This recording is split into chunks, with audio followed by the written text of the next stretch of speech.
Olá, professor. Olá, alunos e colegas. Vou dar andamento aqui ao seminário de Sistema de Arquivos. Vou falar um pouquinho sobre o FET16. Eu me chamo Eduardo Luiz Oliani. Então, começando aqui um pouquinho, só para mostrar para vocês a agenda, a gente vai ver história, vai passar por ah, os SOs típicos de aplicação e os limites, as estruturas, vai passar por curiosidades, vai passar por conclusão, vamos passar por alguns outros tópicos que não são tão relevantes assim. Então vamos dar andamento e começar pela história. O FAT16, ou melhor, o FAT, que significa File Allocation Table, foi originalmente desenvolvido em 77 para ser usado nos floppy disks, os disquetes, né? Ele foi também adaptado para ser usado em HD e outros dispositivos futuros, né? Futuramente, porque no momento que ele foi criado, o FAT, ele foi desenvolvido para os floppy disks. O FAT16 ele era suportado por vários sistemas, a gente vai ver um pouquinho sobre isso, sendo que ele também era usado muito em barcados, era usado em MP3 e tudo mais, usado até em câmeras de segurança. O FAT16, então, sendo assim, é um sucessor do FAT12. O sistema operacional típico, então, ele era originalmente desenvolvido para o MS-DOS e também teve suporte, né, em versões do Windows, até o Windows 95, ali o Millennium Edition também teve suporte a ele.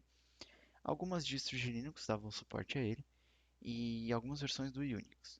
Ele era mais comumente usado em máquinas que tinham os HDs pequenos, devido ao desperdício que a gente já vai falar um pouquinho mais para frente, porque que máquinas com HDs grandes não são tão favoráveis ao uso desse sistema de armazenamento de arquivos. Ele era muito usado em MP3, como eu já falei, ele era usado para arquivos de áudio e vídeo, então câmeras ele era excelente também, sendo que os arquivos não podiam chegar a 2 GB, então já vou entrar também nesse assunto lá em limitações. E também ele era usado em televisores e alguns dispositivos Arduino até hoje ainda empregam o uso dele. Então, ele não tinha segurança por si só, ele não é muito seguro, não é um sistema de arquivo muito seguro, nem nada. Ele não tem, a gente não consegue nenhuma utilidade fazendo compressões de arquivos. A gente já vai ver disso também, porque os clusters eles acabam tendo que usar todo o espaço, tem um espaço mínimo que o cluster tem que usar. Então, a compressão de arquivos não é uma coisa muito eficiente, não é uma coisa útil nele, né?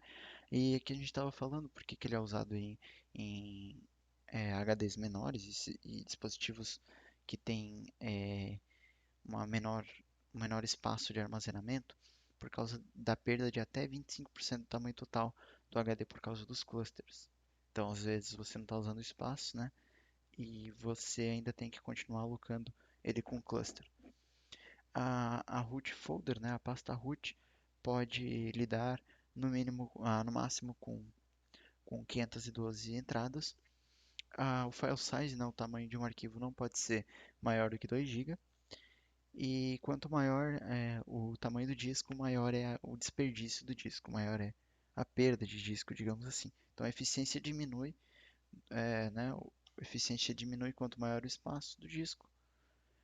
E quando os ficheiros são apagados, nossos ficheiros são escritos no suporte. E ele vai fragmentando esse espaço, né? Suas partes tendem a dispersar-se, fragmentando-se por todo o espaço disponível, tornando a leitura e a escrita um processo lento. Então, isso vai prejudicando conforme vai apagando arquivos. Vamos para o próximo slide. Aqui temos uma solução que a Microsoft empregou para que os arquivos pudessem ter uma capacidade, né, de até 2 GB. Então, sendo que um cluster ele ia ocupar um espaço de 32 KB para poder alocar 2 GB de informação. Então, quanto maior é o espaço ocupado, maior é o espaço que o cluster ocupa também. Assim, apontando um cluster dentro do limite de 32 KB, cada foi possível o acesso de até 2 GB. Então, tá aí mais ou menos como é feito aí. A gente já vai ver melhor essa alocação também, como funcionam os clusters. Então, como a gente já viu, a solução também ela não é muita vantagem, né? A gente não tem tanta vantagem porque acaba ainda perdendo espaço com essa solução. Então, a grande desvantagem do FAT16 é o desperdício. Para entender melhor, Imagine que você está utilizando um HD de 2 GB, cujos clusters são de 32 KB. Nesse caso, todos os arquivos ocuparão um espaço mínimo de 32 KB, mesmo que sejam menores. Aí está a nossa grande solução desvantajosa. O espaço que sobra em um cluster que não foi totalmente ocupado, fica desperdiçado. Esse desperdício pode chegar a 25% da capacidade total do HD e é conhecido como slack space. E é o grande problema desse sistema de arquivos, além da limitação, né, que só podemos chegar em 2 GB. Então aqui a gente tem basicamente a estruturação, as regiões que são feitas, o HD, né, depois que ele está montado, ele vai ficar com essas regiões feitas. Então o primeiro setor vai ser um setor de boot, que vai conter as informações usadas para calcular os tamanhos e endereços das demais regiões. Então aqui dentro a gente tem informações sobre onde estão as demais regiões. Ele também contém código de boot, então é, é ele que vai dar início a tudo. É aqui que ele vai perguntar onde é que está minha root, onde é que está isso, onde é que está aquilo. É aqui que ele vai achar essas informações. E também ele vai ter informações a respeito de que sistema operacional tem aqui. Então, é ele quem vai responder a todas essas questões que vão ser que nós necessitamos resolver ao iniciar um sistema operacional. Então, aqui a gente tem todos os setores, todos os offsets, tudo que a gente tem é necessário para dar boot no nosso sistema, na região boot. Então, o parâmetro de blocos da BIOS contido dentro do boot contém as informações sobre toda a estrutura do sistema de dados, o tamanho do cluster, as informações de alocações e tudo mais, o que a gente viu aqui antes, onde ficam os diretórios e tudo mais. O diretório do root, no caso, né? O tamanho do diretório e tudo mais. Agora, as regiões da estrutura FAT em si. A estrutura FAT, que é aqui a File Allocation Table, que traduzindo, né, fica a tabela de alocação de arquivos, contém uma lista encadeada dos arquivos contidos no sistema. Então, é uma lista encadeada. Essa é a estrutura principal aqui dos arquivos contidos no sistema, uma lista encadeada. Qualquer inserção de arquivo ou diretório, ou lista, né, subdiretórios, tudo mais, contém um número de cluster referente ao primeiro bloco do arquivo diretório. Então, a gente precisa saber qual cluster. Quando a gente insere, a gente vai precisar saber em qual cluster está sendo inserido para depois poder pesquisar. Quando eu quero acessar aquele arquivo, saber que ele está dentro de um cluster X.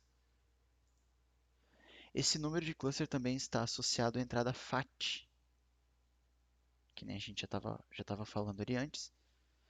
Nessa entrada está contido uma palavra, né, um valor ali que vai apontar para o próximo cluster, se ele estiver associado.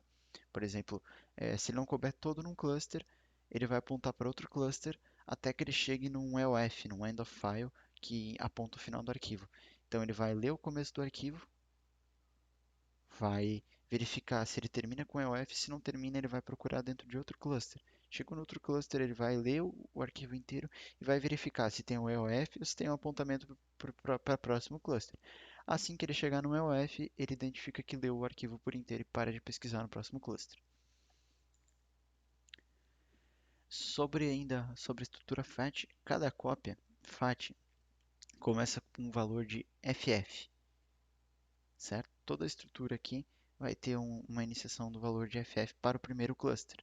Então, é, tudo que a gente for falar de próximo cluster, ou o próprio EOF também começa com FF, a gente vai ter aqui nesse padrão aqui, digamos assim, né, nesse formato, onde o XX é igual ao campo Media Descriptor, né, o descritor de mídia do bloco de parâmetro da BIOS. E a entrada FAT para o segundo cluster é para definir o valor de EOF.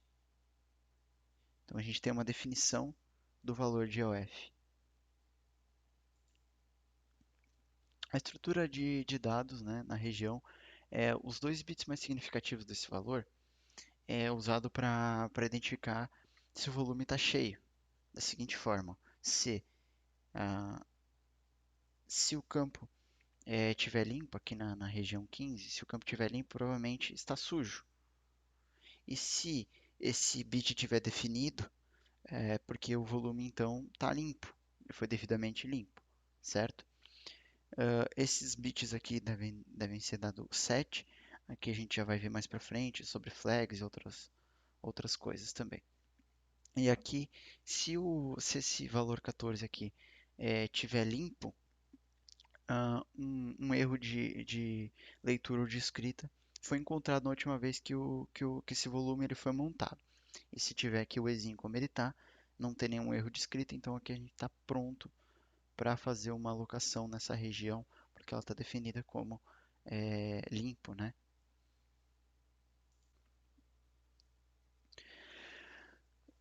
Pode ser notado que a última entrada na FAT pode ser calculada pegando o número de clusters existente na área de dados e não contando com o campo sectors per FAT no bloco de parâmetros da BIOS. Isso ocorre porque o último número de entrada FAT não precisa ser um múltiplo uniforme dos bits para o valor de setor. Agora falando um pouquinho da root, a root é o diretório raiz, né? Root é a tradução de raiz em inglês, e os seus diretórios contêm os nomes dos arquivos, dados, atributos e informações do cluster. Então, tudo o que existe aqui dentro, a gente tem dados, registros, né, dentro da root, que é a pasta raiz. Então, basicamente, todo mundo é montado a partir da root, que pode lidar no máximo com 512 entradas. A data region, a região de dados, é dividida em blocos lógicos, que são os clusters, que a gente já explicou anteriormente. E cada cluster aqui, a gente já estudou anteriormente, cada cluster aqui tem uma entrada de acompanhamento na tabela de alocação de arquivos. Essa entrada de acompanhamento contém o valor do próximo cluster, que nem eu já havia comentado, então ele vai ficar tentando chegar até um end of file.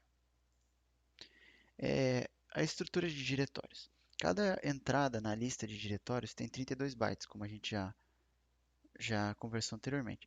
O único diretório que tem um posicionamento fixo é o diretório da root. O restante não precisa ter um posicionamento fixo. Então, a root que vai dizer onde os demais diretórios se encontram.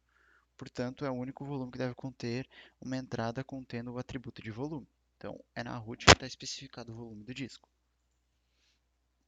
Os subdiretórios agora, né? Os subdiretórios são criados a partir de alocações de um cluster encerrado, ou seja, que não possui nenhuma entrada de diretório, ou seja, é o F. Sendo assim, duas entradas padrões são criadas. A entrada aqui é com pontinho, que aponta para o próximo diretório, e a entrada com dois pontinhos, que é do self-directory, que aponta para ela própria, né? Ou o diretório parente, no caso. Se o conteúdo de um subdiretório crescer além do que cabe no cluster, um novo cluster é alocado e o novo arquivo é salvo em separado. Que nem a gente estava vendo aí, para acessar ele, vai acessando o próximo cluster até chegar em EOF para saber que chegou no final. Assim, a gente tem a estrutura de diretórios definida desse, né, nesse formato aqui, forma apresentada. Então, a gente tem algumas regras de alocação. Então, se a gente observar aqui, a gente sempre vai ter basicamente isso aqui como regra. A gente tem registros de data de criação, último acesso e tudo mais. Deixa eu ver se foi modificado, cluster inicial. Então, a gente tem regras de alocação devido àquela última estrutura que a gente observou anteriormente. Então, a gente tem uma regra de file name e extension, né? A gente tem uma regra para as extensões. O nome do arquivo precisa ter 8 bits, necessariamente. Se ele for menor, precisa preencher com espaço. A extensão tem que conter 3 bytes, né? Então, esses 3 bytes são permitidos apenas letras maiúsculas de A a Z e dígitos de 0 a 9. A gente tem compatibilidade para colocar no file name esses caracteres aqui, apenas, tá? Então, a gente não permite essa lista inteira de caracteres. E todos os caracteres abaixo de 20H, exceto o 05H, também são proibidos. A gente tem agora, que nem eu estava falando antes, a gente já viu o que era o 7 e o 6. A gente tem algumas outras reservas de slots, é, que são as flags, as marcações, para dizer se uma entrada ela é read only, se ela é write only, se o arquivo ele deve ser hidden, né? Se o usuário não deve ser mostrado de maneiras convencionais, em listagens convencionais de diretórios e tudo mais, se aquele arquivo compõe o sistema, né, faz parte da composição do sistema, se ele é directory, que daí ele indica uma tabela de diretórios, se ele está indicando o nome do volume. Então, a gente tem várias e várias marcações aqui para fazer nessa região. E existem outras flags, né? Através de flags, são usadas para marcar as últimas notificações, a última vez que ele foi acessado, quando o arquivo foi criado, quando eventos ocorreram com aquele arquivo. Curiosidades e questões acessórias. O Windows NT permite criar partições FAT de até 4 GB, usando o cluster de 64 KB, que daí é o dobro do que a gente estava vendo, mas esse recurso ele foi pouco usado porque ele tinha muito desperdício de espaço.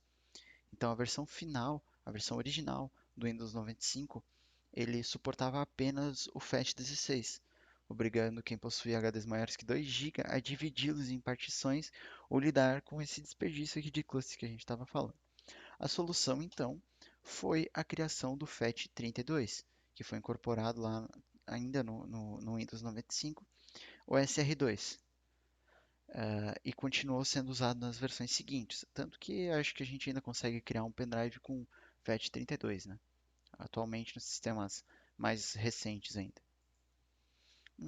Algumas implementações de referência que eu encontrei. Se alguém tiver curiosidade de fazer acesso, a gente pode encontrar alguns source codes lá no GitHub. O pessoal geralmente costuma fazer isso para Arduino, que são as implementações que eu encontrei para o Arduino especificamente, porque não é uma coisa que a gente encontra com código aberto. Microsoft não é uma empresa que costuma dar as coisas com código aberto, pelo menos não consegui encontrar código aberto da própria Microsoft a respeito dessa estrutura. A conclusão, então, que a gente chega é que a família FAT ela é composta por sistema de arquivos relativamente simples. A complexidade ela vai aumentando conforme a adição de suporte com os artigos de nomes maiores, como por exemplo o VFAT. Então, o nosso FAT16 ele é simples por causa até do suporte aos nomes serem um pouco menores, né? Também podemos encontrar outras soluções melhores, como a versão 32 bits, a famosa FAT32. Aqui tem as referências que eu tirei tudo, né, que eu tirei os dados e tudo mais. E é isso. Acredito que tenha ficado bem esclarecido. Se alguém tiver alguma dúvida, alguma coisa, eu não sei se isso aqui vai ser postado no YouTube ou algo do gênero. Se alguma coisa não ficou muito clara, se vocês quiserem comentar, eu posso tentar tirar algumas dúvidas de vocês, nos comentários, tá certo, gente? Eu vou deixar também o link aí, se for postado no YouTube, vou deixar o link para esses slides também logo abaixo, tá certo? Um abraço a todos. Até mais. Tchau, tchau.